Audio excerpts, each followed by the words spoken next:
folks. Welcome to Play Branson, where you get to know Branson's entertainers better. My name is Chris Meyer, your co-host, along with Haley Westrich. Haley, how are you doing? I'm doing great. How are you doing? I'm doing great. You know, I'm always wondering, am I a host and you're a co-host? Or are we both co-hosts? Because I never know. I think you're the host. I'll be your co-host. You'll be the co-host, I'll be the host. Okay, that settles it then. I just didn't know what to do. Anyway, today we have an awesome person on our show. We've got Randy Plummer with us. And Randy has been around Branson for an incredibly long time. Yes. And so we kind of call him a legend. Yeah, absolutely. And so I'm excited. And so because of that, we have got a little Branson trivia we want to talk about. Okay. And so I don't think a lot of people probably know this. How did Branson get its name?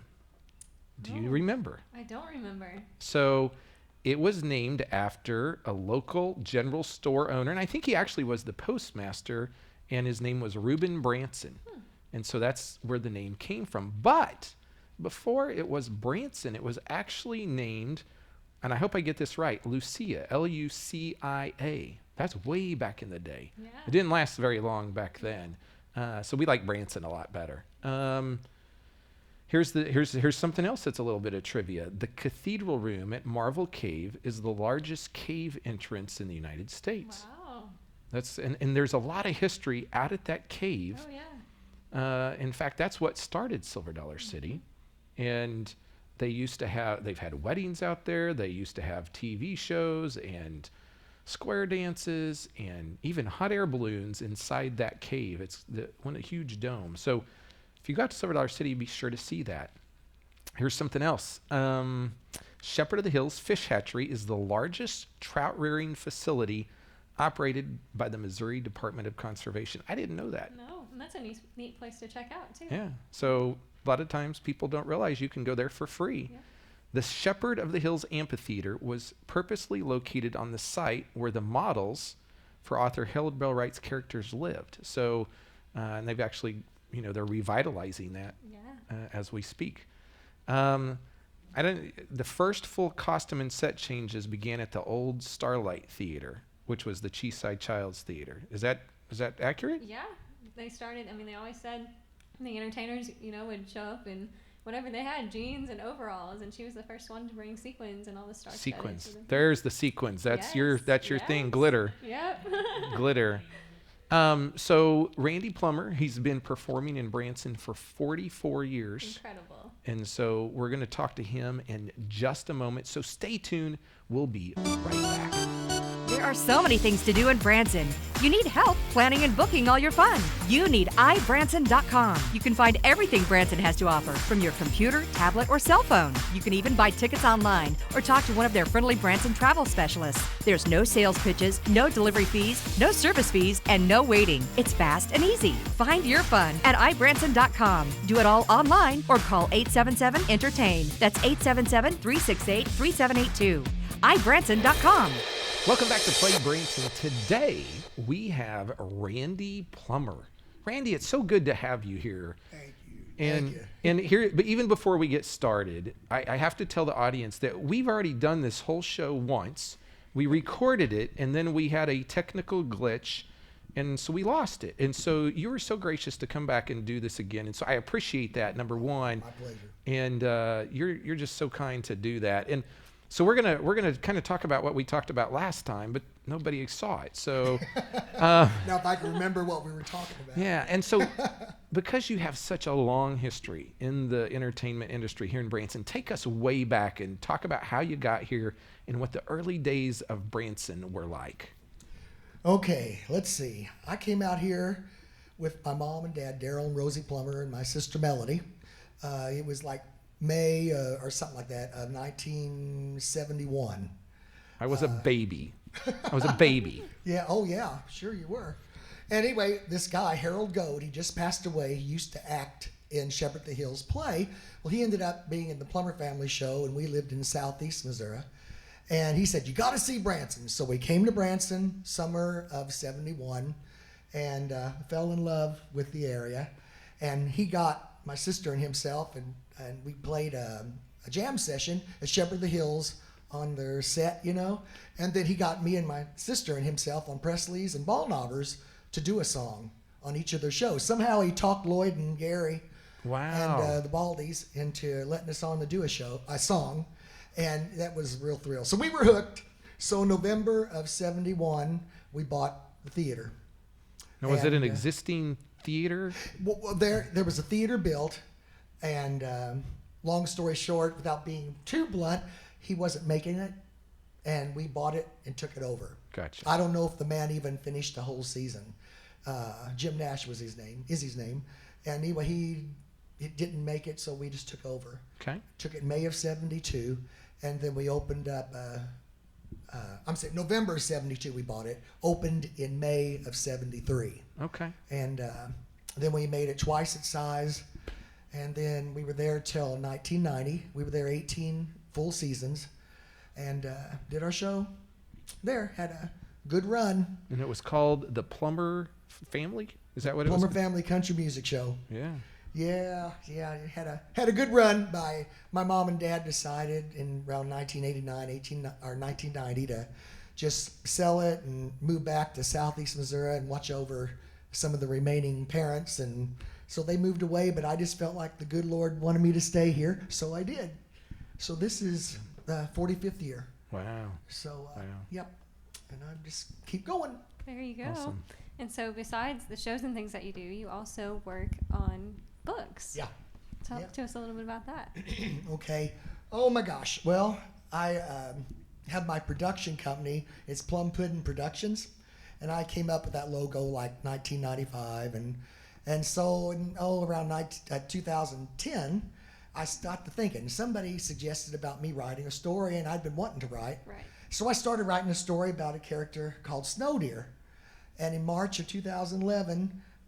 Christmas was long past, but I started getting this idea for a Christmas story, and I got to writing it, and by October I had my story done, and then I got a cast together, and we recorded a verbal version of it, audio version of Right. it, and 2011 came out with the audio version of Snow Deer, and then in 2012 came up with my book, and then I did a second book that came out in 2014.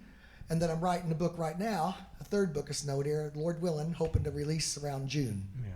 Let's go back to the early days of the Plummer family, because you guys were, I mean, correct me if I'm wrong, but you were probably like the third main show in Branson. Is that right? Yeah, they say we were the third family and the 11th business on the strip.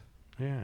And so you did that for 18 years, 18 somewhere in years, there. yeah. And what was it like back then? Like, and because I think we talked about the bumper stickers last time. Yeah, So talk about I that. was talking about that, Chris. Yeah. Oh yeah, well, back in those days, we would have bumper stickers put on the cars. The Ball Knobbers did it, Presley's did it, Foggy River Boys did it, and we did it too. And anyway, there'd be some unhappy people. But a story that stands out to me is this unhappy guest at our show one night. He had taken it off, and he just put it in front of my dad's face and probably said a few choice words, and it was right at intermission or sometime where the audience was watching, so I'm sure they were like, ugh. And my dad just took it, wadded it up, threw it in the trash can, and he got applauded. He kept his cool. So we ended up, long story short, putting our bumper stickers on the windshield wiper or something, and let them do what they wanted with it. Yeah. And that was a way back in the day that Branson worked to get the word out, was those bumper stickers. Oh yeah, that was the. Nobody does that today, but back in that day, that was a big marketing push. That's right. And did you guys travel in the off season as well? Yeah, we did, Chris. We would start like April, and we go until the end of October. Mm-hmm. There was no Ozark Mountain Christmas. Branson was like a ghost town, because you've been here for years too. November through, it's just like a ghost town. And then we'd hit the road in November and do anywhere between 40 and 60 some odd shows on the road. And we hit mostly Oklahoma, Texas, Iowa, and here in Missouri, and do shows and promote Branson, help promote our area so people would come to our area during the season. So we would do that. We did that for a long time. And even after we sold out, we did road shows after that. Yeah, yeah.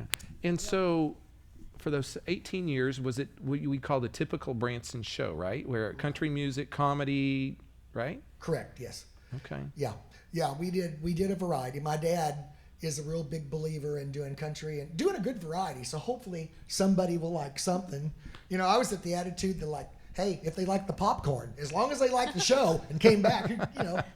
But that was my attitude. You know, there was no one star. The folks raised me where it was not my show. It was just everybody did their thing.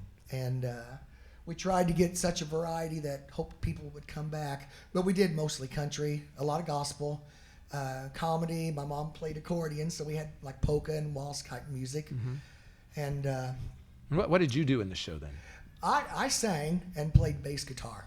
Okay. And just a little bit of keyboard sometimes. Okay. And then write some music that was used in the show. Okay. Well, I have to And show brochure you. boy. I have to show you something I found the other day, and so here's a picture. Oh my gosh, yeah. There we go. So see it for that's Randy Plummer right there, and I don't know how old that is, but It's old. but it is Calling old. me. But anyway, this was given to the Country Kitchen, and I have a bunch of those pictures, and I'm like, I gotta put this on screen and show it. So anyway, That was 1995 because that was a photo session that I used on my Okay. brand new Face album. So there we go. I'm going to write 1995 on the back of this. That way we know. So that's Yep. that's a while back. There you go. So you Jim got. Lurch took that. One of the best photographers in Branson. Yeah, look at that. He's got a good memory. That's awesome. He's got a good memory. That depends. Yeah. Okay, we're going to go ahead and stop right here, and we'll be back in just a moment with more from Randy Plummer. Try something different this vacation. Bring the whole family to Branson Segway.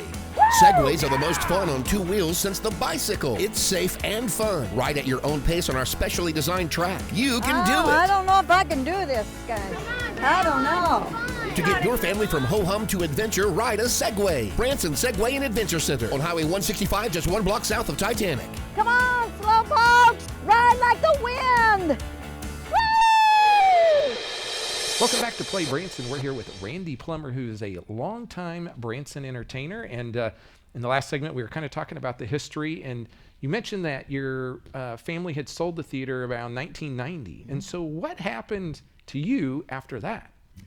Well, I just decided to stay in Branson. I had some friends that somehow got me on. I worked for Roy Clark with the warm-up group called Celebrity Sound. We did like 30 and 40-minute pre-shows before Roy or Crystal Gale or Bobby Benton, whoever would come on and do their show. We'd be the opening act. So I did that for 3 years, 91 through 93. So that was kind of the peak, like 60-minute time frame in Branson. Like that's the crazy times. Correct, yeah. Yes. Oh, yeah. Oh, yeah. And then Roy was going to change his show, and we were going to lose our jobs because he wanted to change it out. And so Doug Gabriel went across the street to Jim Stafford's. And I got to be on his show for a number of years, at least 6, I don't know, 7, something like that. And I was a bass player and singer in Doug Gabriel's show. We went across the street to Jim Stafford's.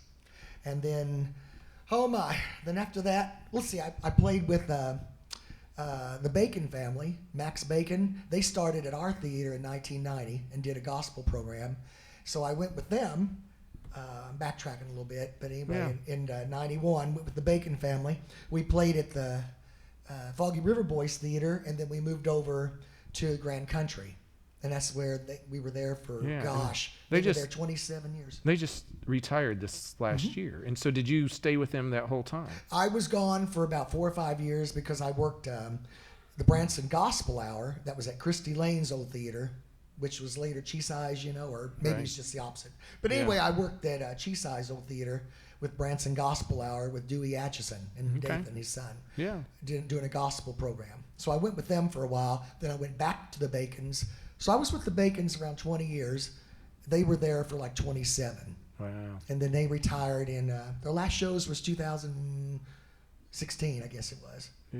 Yeah. And so during that time frame, any other folks that you worked with during Yeah. that time frame? I worked for Tim Hadler. We did a Hank Williams tribute. Worked for him. And then I'm about to start my, I guess it's the 12th year with James Garrett doing a tribute to John Denver at the IMAX Little Opry Theater. So we're going to start that and do that. So trying to think what else I've done. I'll work about anywhere. I love getting to do my stuff, you know. So in James's show, do you sing in that as well? Yes, I do. Yeah. He does most of it and does a lot of John Denver music. Yeah. And I play the upright doghouse bass. Yes. And do some gospel singing. And sometimes I'll do a John Denver song. And yeah, do that. Very cool. We got a real small band. We're not really, you know, no big band. So it kind of, and they wanted me to play the upright bass because it lends itself to sounding kind of like John Denver style. Right. So that's what I do. Sing a little bit and play a little bit. That's awesome. Yeah. And so do you write some original music, is that correct? Yeah. Yeah, I sure do. I've been writing for, oh my gosh, I wrote at Knob Blick before I ever came out here. So I've been, I don't know, been writing for 50 years. 50 years. Mm-hmm. And so lots of songs. Yeah, I've written around, I don't know, 300 or so. Wow. And are they different? Are they all the same? I mean, when I say the same style or different styles, are they country, gospel, rock? Where do they all fit? In the old days, I kind of moved around a little bit. I started writing mostly country, and then it got to be where it was more gospel. And then I got to write my books, and then I would write songs that have to do with the books. And so they would be kind of like production, a little bit, numbers. So it kind of evolved. So right now, it's mostly gospel, but I don't know, right now I'm just writing more book stuff than I am songs. Mm-hmm. But in later years, it seemed like I've been writing more Christmas music. But I'm a Christmasaholic. Yes. So I like it 24/7. So if you had a tree here, I'd be like, okay. Yeah. You know, I'm just that way. but I do like to write a variety, and it's mostly right now gospel and Christmas. Yeah. So just talk a little bit more about your books, because isn't there a play or something that goes, or a show that goes along with even the books? Yeah, there is, Chris. The last 6 years, we did a production here in Branson about Snow Deer Christmas Story, and I was really thrilled because Jim Barber, who's another entertainer here, the Branson Regional Arts Council picked it up, and they did it this last Christmas at the old Owen Theater, mm-hmm. Branson's oldest theater, downtown Branson. And they picked it up and did a couple shows as a production, and did a wonderful job. I did it 5 years, and what they did just blew mine out of the water. I was really happy with what they did. Yeah, and so you have the book available that people can purchase. Plus, you have CDs people can buy, right? So Yep. let's hold this up. And so it's the Snow Deer Christmas Story. There you go. That's the first one. And then here we go. We've got the Snow Deer Plum Puddin' and Purple Moose. Yes. The Adventures of Snow Deer Plum Puddin' and Purple Moose. I can't talk today. Anyway, and so these are these designed for kids, adults? What's the target on these? Honestly, I wrote it where anybody in the family can enjoy it. I've been raised so much in music and stuff where you want to do a variety so you can catch everybody's eye, you know. So I wrote these for the whole family. I did write them to where a kid that was 5 years old could get a lot of it, you know. Mm-hmm. There might be some things maybe a little tougher, but I try to write for the whole family. The next book is going to be around 49 chapters. It's going to be a lot bigger. And I won't tell everything because I don't want to give things away, but I am putting Branson people in it. Oh, wow. And there'll be some people you know. There we go. Is it true, or is it like made up stuff? Well, it'll be made up. I was hoping to get some good stuff. So you better be nice to me. You may end up in a book someday as a villain. No, I'm kidding. But anyway, this book will have more about Branson in it. The first two did, but the third one's going to be a lot of Branson because I want to have a legacy of people remembering Branson people. Yeah. So in this next one, it's going to. Well, now I know this last Christmas you were down at the Branson Gift of Lights some on certain dates, and then people could buy those there. You would autograph them and all that. So we don't know about yet this year, but hopefully if people are coming to town, they want to look at, that's something they maybe could look at is Branson's Gift of Lights, and you were there on select dates, typically on the weekends or Thursday through Saturday. If they can't go there or you're not there, where can they find your stuff at? I've got these on Amazon. You can order them Amazon and Barnes & Noble, or you can go to the Grand Village at T. Charleston's. They carry Snow Deer. Or you can just write me, Randy Plummer at Box 1144, Branson, Missouri 65616, and you can order it. They're $15, and I take checks or money orders, and you can order it direct from me if you want. Okay. So, yep. So you've been here a long time in Branson, and we called you a legend in the town, and you've seen a lot of entertainment. In kind of a real quick fashion, what do you think's Branson's future when it comes to entertainment? I think with the way things are evolving, I think that we're definitely going to need as much variety as ever. But I'm a little concerned about the history of Branson and the things that got it started, the styles and everything. Mm-hmm. And I know not everybody is into overhauls, and a lot of people like the sequins, like what Shesai brought to the table. It's good to have the variety. But I hope that the history and a lot of the music that helped start it will always be there. Maybe in a little sequence or a tribute to it, something that will keep our legacy alive. Because there's still people that are living. A lot of people have passed on that liked the old style. I know a lot of them, and you got to have variety. I know the people, kids nowadays are 12, won't appreciate maybe some things like other ones, and I get that.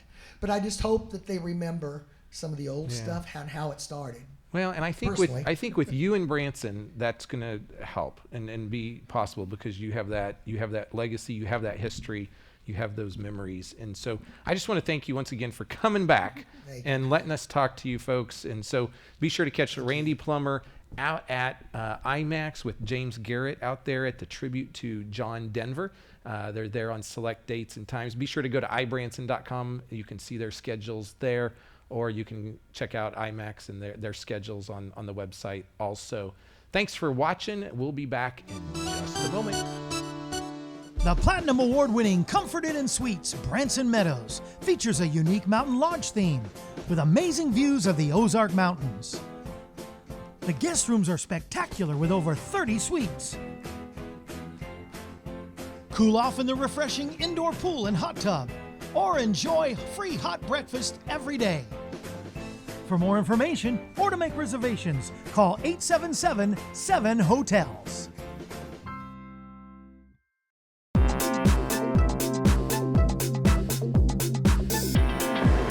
Hey folks, today we are on location at the new Getting Basted restaurant here on West Highway 76, and I'm with Tammy and Derek, the co-owners, and I tell you what, I just walked into this place, it is amazing. And so Tammy, how did this all get started? Tell me, what are they going to expect here? Well, how it all got started was some friends got together, decided that they wanted to open a restaurant, and another friend that had been in the competition barbecue circuit since 2012 thought, hey, I've wanted to take this product and give it to the masses, and so the other guys that are the restaurant people said, hey, let's do it, and one thing led to another, food truck, then brick and mortar, then another brick and mortar, then another brick and mortar, and so it's just exploded. It's exploded. So we serve the same food that he is giving to the judges when he's at his competitions. Try to stick as close as possible as the same style, the same methods, everything, so that we can offer that to the masses. And so folks, as you walked in, I saw barbecue competition trophies that they've won all over this restaurant. So the judges are judging this and saying it's awesome. Folks are judging it, saying it's awesome, and you're expanding. And so you also have another restaurant down in Hollister, and so talk a little bit about that one as well. We had the opportunity to go into the Ye Olde English Inn. It's a 100-year-old historic site. It's been kind of set up more of a bar, but we wanted to come in and do more of a food spin on it. So we use Wagyu burgers for our beef. If you're not familiar with that, it's better than prime. We do all kinds of different plays on the different types of burgers and different food. It's American. And basically, I just say that it's an eclectic American meets English, just smokehouse style food. And we do have some things that we cook on the can, like we do here at Basted. We've got we take the same brisket here, and we do more of a pastrami spin on it, which is amazing, by the way. So here's what I can tell you. I've been to both types of the restaurants. I've been to the one down in Hollister. It was amazing. It's getting a lot of great reviews. Getting Basted, you're going to love the barbecue that's here. And so come check out the new restaurant. It's in the old Ball Knobbers restaurant, so just past the Ball Knobbers Theater. It's totally new inside. They've renovated the whole thing. And so if you're looking for a place new to eat in Branson, you need to try getting Basted or go to Downing Street Poorhouse in downtown Hollister. This has been another off-site location for Play Branson. We'll see you soon. Hey folks, welcome back to our last segment here at Play Branson, where you get to know Branson's entertainers better. And we had Randy Plummer on today. He's just the nicest guy. He's so sweet. And the other thing we didn't mention is he has now been in 2017, he released his 30-second CD that he's been part of either as his family or solo. Yes. And it was called The Best of Randy Plummer. That's a ton of CDs. So there's a lot of musical history there. The other thing he does we didn't talk about is he worked for like over 20 years at Disney. So when he's not entertaining, he's at the Disney store and he loves Mickey Mouse. I know. That's crazy, but it's cool. Yes. So coming up tonight, Praise Fest starts over at the Mansion Theater, and then Mark Lowry's coming up this Saturday. And then this next week coming up, we've got number one hits of the 60s opening, and then Doug Gabriel as well. So more and more shows are opening. Yes. And it's always fun to go on their opening days, too. It is. And here's the deal. Next week, we have a big entertainer coming to Branson that has won lots of awards here in the past, but they've kind of been away from Branson for a while, a little bit here and there. And so Nedra Culp is going to be here. And so I'm excited to hear about her show. Right. What's it called? Do you remember what it's called? And The Girls on Fire. The Girls on Fire. Mm-hmm. So yeah. I wonder where that title came from. I don't know, but we're going to find out. That'll be our next show coming up. And folks, if you haven't planned your Branson vacation yet, or you're like, how do I plan it? We always recommend going to ibranson.com, where you can purchase your hotel, shows, and attractions. You can do that all online, or you can call 1-877-ENTERTAIN. That's 1-877-ENTERTAIN, and those folks can help you plan your Branson vacation. And if you haven't been to Branson, you gotta come. It's a great family-friendly destination, great value. You're gonna have a blast. Thanks for watching, and be sure to catch us next week when Nedra comes. We'll talk to you soon.